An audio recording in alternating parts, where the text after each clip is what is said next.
42장 5절로 9절. 이사야서 42장 5절로 9절 말씀입니다. 약간 웅웅거리네요.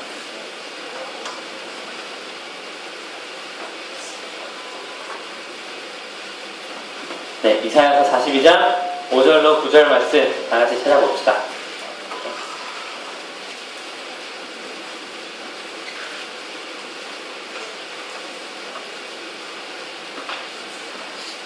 네, 이사야 42장 5절로 9절 말씀 거의 다 찾으신 것 같아요.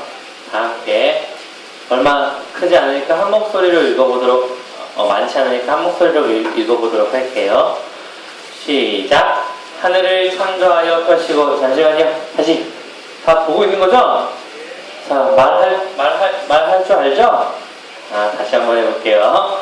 이사야 42장 5절 시작! 하늘을 창조하여 펴시고 땅과 그 소산을 내시며 땅 위에 백성에게 호흡을 주시며 땅에 행하는 자에게 영을 주시는 하나님 여호와께서 이같이 말씀하시되 나 여호와가 의로 너를 불렀은즉 내가 내 손을 잡아 너를 보호하며 너를 세워 백성의 언약과 이방의 빛이 되게 하리라. 내가 눈먼 자들의 눈을 밝히며 갇힌 자를 감옥에서 이끌어내며 흑암에 앉은 자를 감방에서 나오게 하리라. 나는 여호와니 이는 내 이름이다. 나는 내 영광을 다른 자에게 내 찬송을 우상에게 주지 아니하리라. 보라 전에 예언된 일이 이미 이루어졌느니라. 이제 내가 새 일을 알리노라. 그 일이 시작되기도 전에라도 너희에게 이르노라. 아멘. 네, 오늘은 진짜 찬양, 진짜 찬양, 진짜 찬양이라는 제목으로 하나님의 말씀 전할게요. 날이 많이 시원해진 것 같아요. 물론 낮에 지금은 덥더라고요. 근데 저녁에가 시원하더라고요. 어제 자면서 처음으로 춥다 이런 느낌이 들었어요. 그러니까 여름이 시작된 이후에 처음이었어요. 내 몸이 춥다 라고 느낀 거. 집에 온통 창문을 다 열어놓고 이제 바깥에서 안쪽으로 선풍기를 켜놔요. 시원한 바람이 들어오라고. 집이 더우니까. 저희 집은 에어컨이 없거든요. 그래서 밖에서 안쪽으로 선풍기를 틀어놓고 잠을 자는데 오늘 중간에 자다가 한번 깼어요. 추워서. 보니까 와이프가 이불을 다 가지고 있더라고요. 돌돌 말아 있었어요. 도저히 뺏지는 못하고 선풍기만 껐습니다. 날씨가 시원해진 기념으로 우리 혜리쌤이 에어컨 좀 꺼주실까요?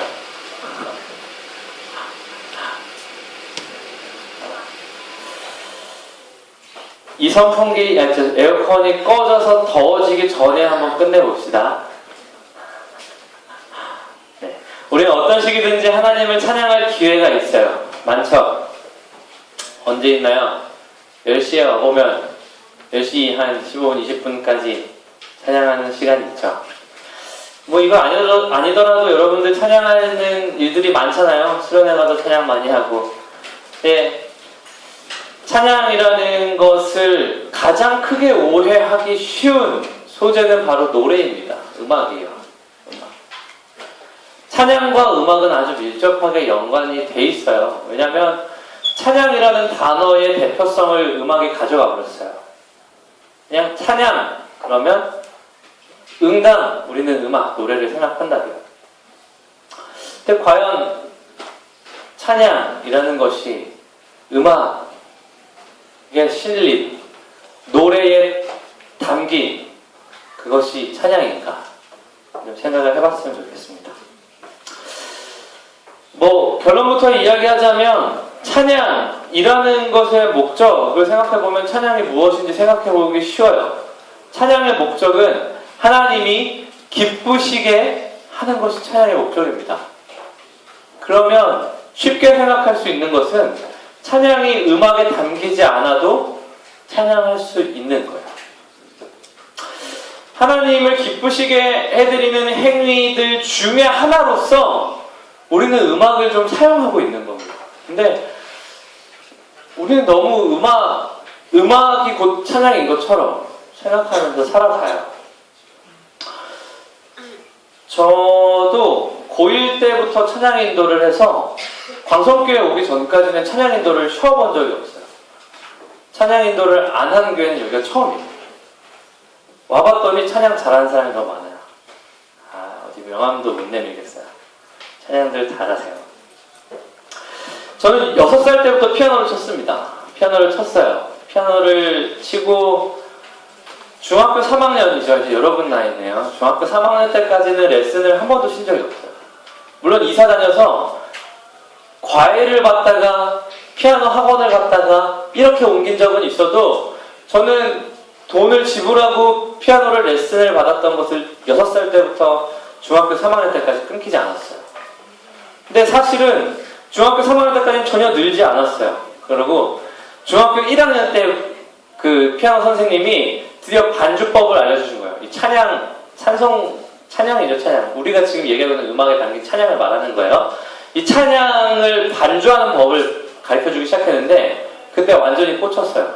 사실 그 전까지는 맨날 배웠던 거 반복하고 뭐 지겨운 거 하논, 체르니, 소나티네 참 하논 또 다음날 가면 하논, 체르니, 소나티네 맨날 똑같았어요. 그랬는데 이 반주법이 제게 새로운 세계를 열어준 거야.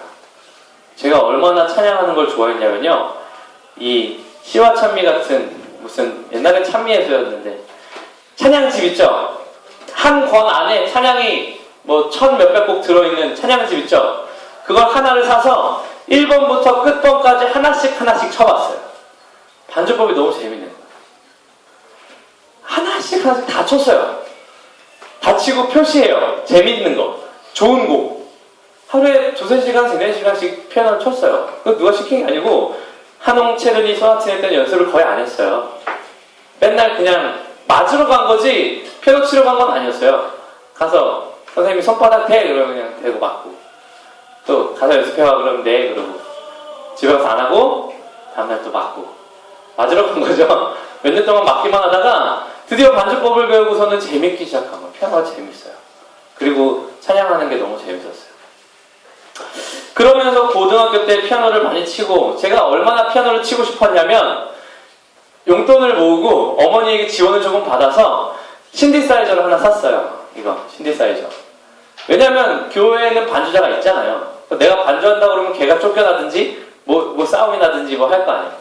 그러니까 내가 치려면 저걸로는 못 치고 딴 게 있어야겠다 생각을 들어서 용돈을, 중학교 때 용돈을 열심히 모아서 이 신디사이저를 하나 사가지고 교회에 들고 갔어요. 가서 선생님한테, 교회 선생님한테, 찬양 선생님한테, 선생님 제가 이걸 사왔습니다. 이걸 사왔어요. 제가 지금부터 이거 칠게요. 그래서 제가 피아노 반주는 중학교 2학년 때 시작이 됐어요. 그리고 그때는 뭐 거의 그 발반주였죠. 발반주. 이거는 뭐 도와주는 역할이 아니라 방해하는 정도 수준이었습니다. 치면 피아노가 되게 짜증내요. 건반 치는 애는 전공이었거든요. 고등학생인데 피아노 가해였어요. 그러니까 어차피 잽도 안 되니까 이걸 사긴 산 거예요. 근데 치면 자꾸 째려봐. 왜? 자꾸 틀리고 방해하니까. 그렇게 해서 시작하면서 고등학교 때 돼서는 결국은 찬양팀 리더가 됐어요. 그때는 이제 제가 고등학교 때는 은평교회 다녔는데 고등부가 한 100명 됐고, 찬양 인도를 학생이 했어요. 신호도 학생이 하고 악기도 다 학생들이 했어요. 그때 찬양 인도를 고등학교 때 이제 2학년 때부터 했습니다. 고2 때부터 시작해서 작년이죠? 재작년이군요. 아니, 가만있어 봐.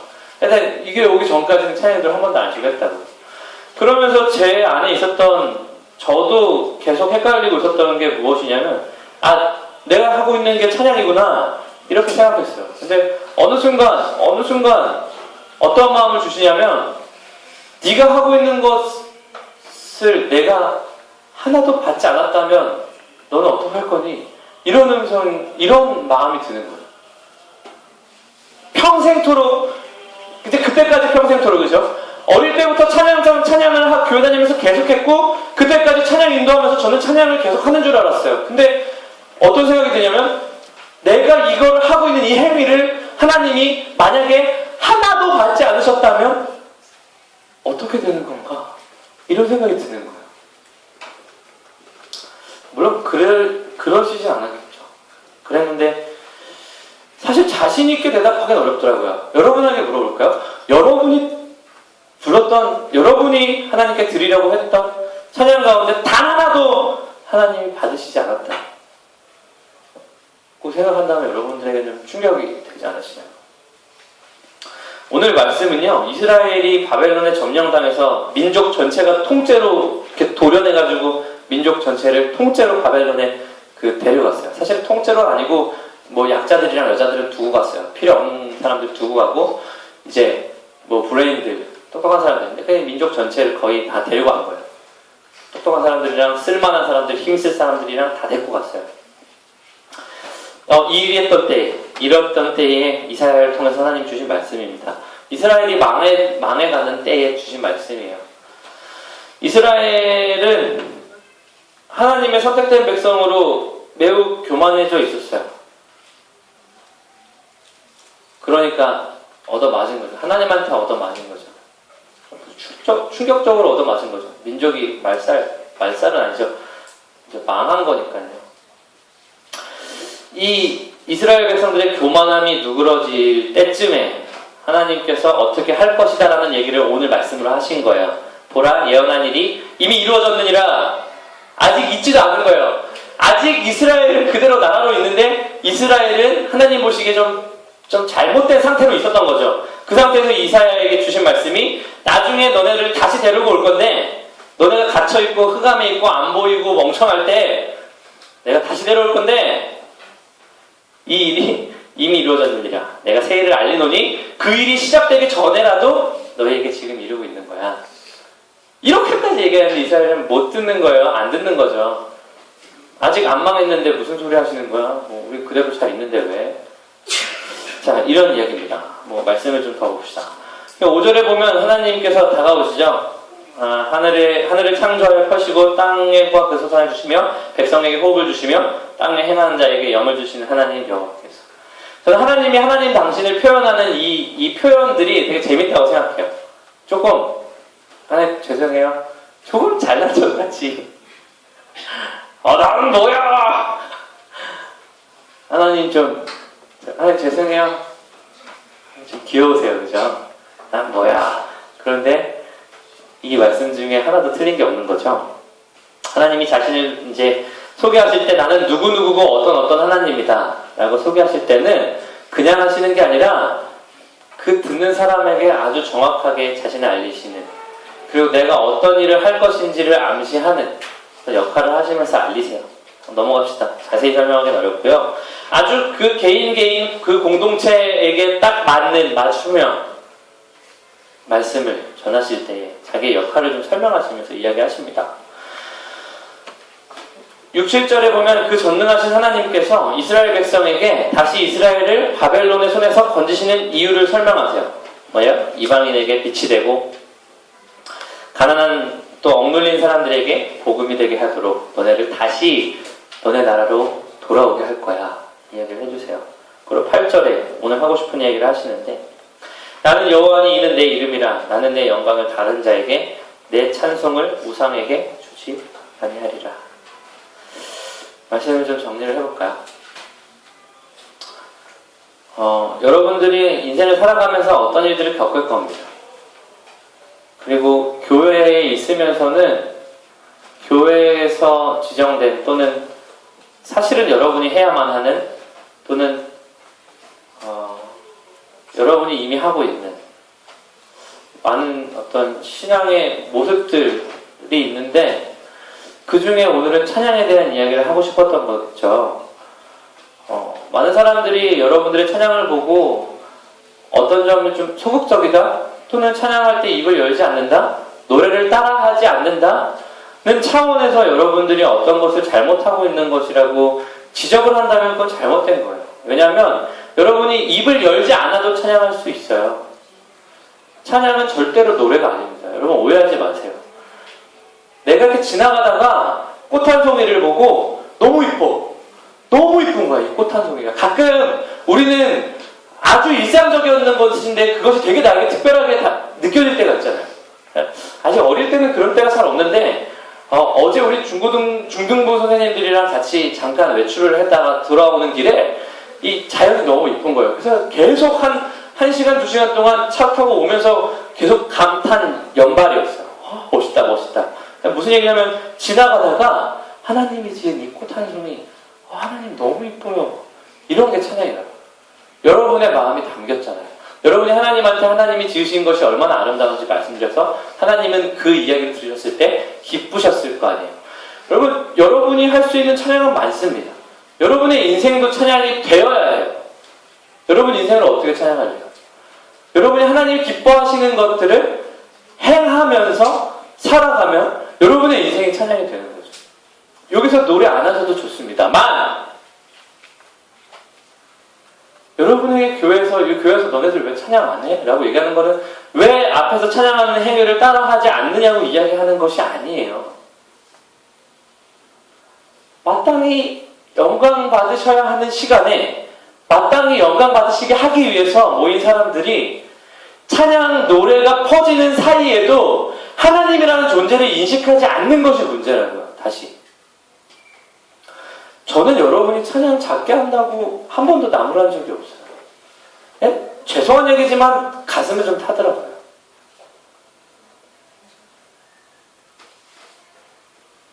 여러분이 와서 여기서 몇 분 집중할까요? 내 몸을 이 예배 가운데에 단 4, 50분? 하나님한테 여러분 일주일의 시간 중에 하나님한테 일주일의 시간으로 재면 몇 시간이나 나와요? 24시간에 7 곱하면 모르겠네요. 어쨌든 간에 긴 시간 중에 단 50분? 반대로 얘기하면 여러분이 드릴 수 있는 이 시간을 제외한 많은 시간 이거 놓치고 하면 그 많은 시간 동안 또 하나님 찾지는 않을 거잖아요. 물론 찾아야 되는 게 정답입니다. 그래야 돼요. 우리는 매일매일 찾고 매순간 하나님을 의식해야 되는데 사실 그러기 힘들잖아요. 여러분이 그리스도인이라는 이름의 경쟁력을 가질 수 있는 유일한 시간이 이 시간 아니에요. 여러분 중학생, 고등학생인데 여러분들을 바라보고 선생님들이 여러분을 아이로 바라보는 걸 여러분 싫어하잖아요. 아이처럼 대하는 거 싫어하잖아요. 저도 중등부 전도사 왔지만 저 중등부 친구들 보고 한 번도 여러분이라든지 다른 친구를 써본 적이 없어요. 저는 여러분의 친구가 되려고 엄청 노력하고요. 정말 여러분들을 대할 때에 나와 같은 동급으로 똑같이 생각하고 똑같이 말하고 여러분들 이제 어른으로 가는 단계잖아요. 제가 중등부만 얘기한 거는 고등부보다 중등부가 어리기 때문이에요. 혹시 오해하지 마세요. 여러분이 그리스도인으로서 경쟁력을 가질 수 있는 유일한 시간이 이것밖에 없어요. 이거 놓치면 끝이라고요. 여러분 이거 말고 다른 걸로 어떻게 여러분이 그리스도인인데 경쟁력을 찾을 거예요? 여러분 찬양하고 할 때 의식을 좀 하세요. 목소리 더 크게 내라고 얘기하고 싶지 않아요. 그 유치하잖아요. 그 초등부에서 끝내고 여기 온 거잖아요. 목소리 다 크게 여기 보세요. 자 허리손 이거 다 떼고 온 거잖아요. 그럼 여러분이 찬양할 때는 이제는 내가 하나님을 높이고 있구나라는 걸 의식을 해야죠. 머리는 아무 생각도 없이 이것만 노래하면 뭐 할 건데요. 하나님이 여러분은 아무 생각도 없이 아주 아름다운 목소리로 이 노래를 읊고 있는 것을 하나님이 기뻐하시겠어요? 아니요. 제가 이 설교 시작할 때 서두에 얘기했던 제 마음 가운데 하나님이 제 마음 가운데 주셨던 감동이었어요. 이제 풀어서 좋게 얘기해서 그렇지만 뭐 하고 있냐 너? 이런 음성이었죠. 너 찬양 많이 한다고 그랬지? 너 하루에 몇 시간씩 찬양한 다음에 너 찬양도 많이 했지?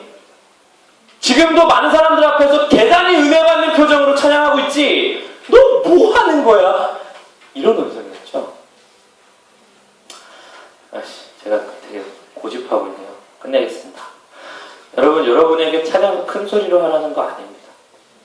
근데 여러분이 찬양을 하면서 하나님을 전혀 의식하지 않거나 정말 여러분에게 유일한 하나님을 위한 시간. 이 시간마저도 뭘 보거나 친구랑 이야기하고, 사실 그거 안 해도 여러분들 여기서 집중 충분히 할 수 있잖아요. 여러분이 의지만 가지면 할 수 있잖아요. 여러분 그만큼 잘한 사람들이잖아요. 제가 이 앞에서 율동팀 만들어서 율동 안 해도 되잖아요. 정말로 하나님을 기쁘시게 하는 것, 그것 한 가지만 딱 찬양이 시작되면, 이 교회 들어오면 여기 성필 선생님 서서 또 찬양 인도자들 서서 찬양하고 있으면 여러분들 이 자리에 앉아서 해야 하는 액션은 와서 하나님을 먼저는 생각하는 거죠. 그리고 입을 열어서 그 하나님을 계속 머릿속에 그린 채로 그분을 위해서, 그분이 영광 받으시기 위해서 여러분의 목소리와 노력과 시간을 드리는 거예요. 기도합시다. 여러분 기도할 때 좀 같이 기도하면서 여러분 찬양하는 모습이 바뀌길 원해요. 제가 초등부만 됐어도 왜 입 안 열냐고 막 윽박 지르면서 할 수 있어요. 막 따라하라고 막 보라는 듯이 율동 더 크게 하고 마이크로 소리 더 크게 내면서 안 보면 선생님들한테 눈치 줘서 혼내게 하고 그럴 수 있다고요. 여러분들은 이제 다 컸잖아요. 두 눈 감고 기도할 때에, 제가 지난번 기도회 할 때, 저는 사실은 기도회를 진행하면서 이 기도는 거의 꼭 하려고 그래요.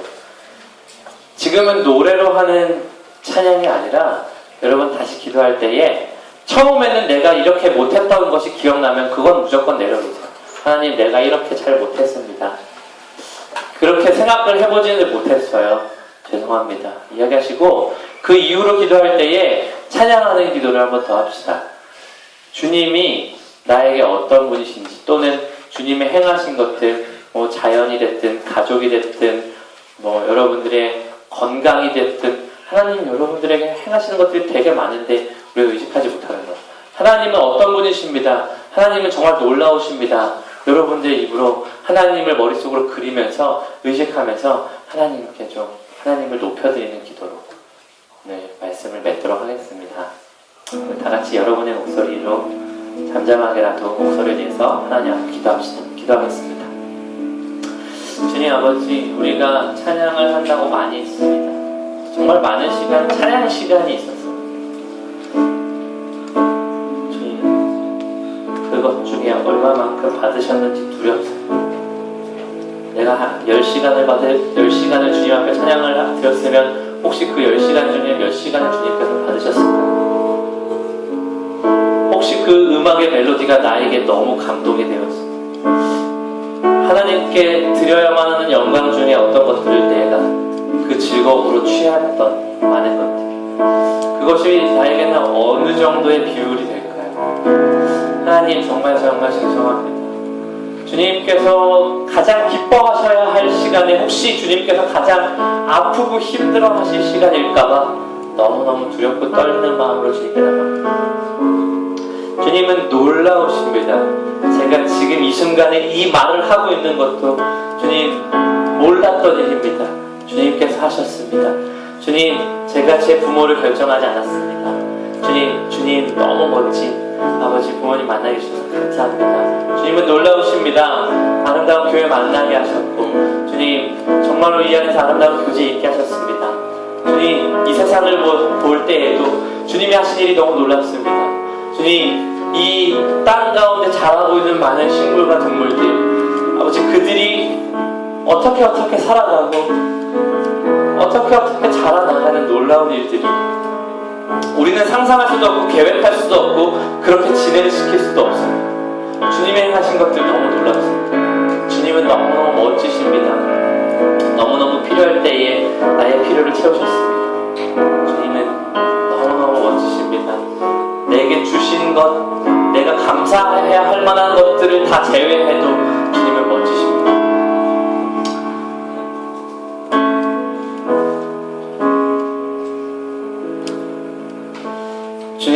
주님 앞에 우리가 늘 찬양되는 삶을 살고 싶습니다. 그것은 혹은 아름다운 음악이 담길 때에도 혹은 그렇지 않을 때에도 동일하게 주님을 기쁘시게 해드리고 싶은 우리 우리의 욕심입니다. 그것은 나를 위해 십자가 지신 예수님의 그 십자가를 감사하는 마음에 우리가 주님께 보여드리고 싶은 우리의 의지입니다. 주님, 우리가 이후로 우리에게 찬양의 시간이 주어지거나 또한 우리가 일상의 삶을 살아갈 때에 주님을, 하나님을 단 한순간이라도 더 기억하기 위해 발버둥 치는 것을 통하여서 성취하여 주옵소서. 주님께서 우리에게 주신 말씀 감사하며 사랑하는 예수님의 이름으로 기도합니다. 아멘.